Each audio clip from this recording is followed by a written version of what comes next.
সুপ্রিয় দর্শক, আপনারা দেখছেন এসপিএন বাংলা টিভি। দেখুন ও সাবস্ক্রাইব করুন এসপিএন বাংলা টিভি, দেশ ও মানুষের কথা বলে। এই শীতের মধ্যে ব্রাউনটা দিয়ে চলে আসে, ব্রাউনটা চলে আসে, হাসি দিদায়। এবং এই যে বজলু ভাই, তারপরে সিরাজুল ভাই চলে গেল, লাবণী আরও অনেক দূর থেকে আসছে, যে আমাদের আহ্বানে আসছে। এরা আশা করি ভবিষ্যতে এরা সদস্য নিয়ে আসবে। সাহিত্য কেবল শব্দের বিন্যাস নয়, সাহিত্য মানুষের মনকে শানিত করে, মানবিকতাকে জাগ্রত করে এবং মূল্যবোধের ভিত্তিকে শক্ত করে মজবুত করে। অমর সাহিত্য আসরের উদ্যোগে শিল্পী সত্তার খরচ যোগানোর পাশাপাশি লেখক এবং লেখকের মধ্যে এক সেতু বন্ধন তৈরি করেছে। এই আড্ডাগুলো আমাদের চিন্তার জগৎকে প্রসারিত করে, সমাজকে করে আরও সংবেদনশীল ও মানবিক।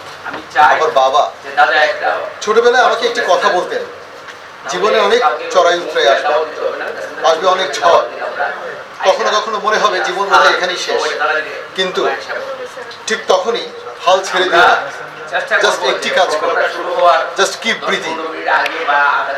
অর্থাৎ শ্বাস প্রশ্বাস বজায় রাখতে হবে, কারণ সময় বদলাবে, অন্ধকার যতই গভীর। বক্তব্যটা দিল, হিসাবটা দিল, আসলে খুব ভালো একটা কাজ, এটা আমরা সবাই মিলে সিদ্ধি করতে পারি।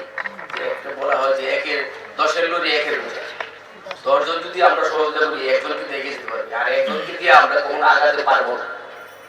হ্যাঁ, এই যে দাদা কি পরিশ্রম করেছে, দাদার পরিশ্রমগুলো তো আমি দেখি, দাদার সাথে দীর্ঘদিন ধরে চলতেছি। দাদা আর প্রকাশের তেমন অনেক বইগুলো বই বের হয়, দাদা দেখা গেছে বলবে দাদা আমি কি আসবো, আসে 10 মিনিটে 32 গাছ আছে জায়গাটায়। তো এই যে ওনার স্পিরিটটা, এই বৈশা মার্শাল্লাহ ওনার স্পিরিট, আমাদের সবারই সংগঠনের জন্য এই স্পিরিটটা থাকা উচিত। আমাদের এই স্পিরিট নিয়ে আমরা কাজ করব, যাতে অমর সাহিত্য আসর ভবিষ্যতে একটা অলংকার হয়ে দাঁড়ায় বাংলাদেশে। তো আমাদের এই অমর সাহিত্য আসরে আস্তে আস্তে কবি, সাহিত্যিক, শিল্পী, গুণীজন সবাই আসবে, আমাদের সংগঠনের প্রসার হবে, সেটা আমরা আশা করি। এবং এই যে আজকে আমি নাসিরের সাথে আমার 3 দিন আগে ফেসবুক করেছি, আজকে এসে আপনি পাই, এটা তো একটা আমাদের একটা সবাই, হ্যাঁ এটা আমাদের সবাই। এভাবে আমাদের সদস্যরা আসবে, আস্তে আস্তে অমর সাহিত্য আসরকে অনেক দূর এগিয়ে নিয়ে যাবে, আমরা সেই আশাই ব্যক্ত করবো। আর আমাকে স্যারে এবং দাদা যে দায়িত্ব দিছে, আমার দায়িত্ব পালনের পিছনে আপনারা যদি সহযোগিতা না করে, তাহলে আমি আগাতে পারবো। আমি আমার সততা দিয়ে এবং আমার চেষ্টা দিয়ে আমি এগিয়ে যাওয়ার জন্য চেষ্টা করব, সবাইকে নিয়ে।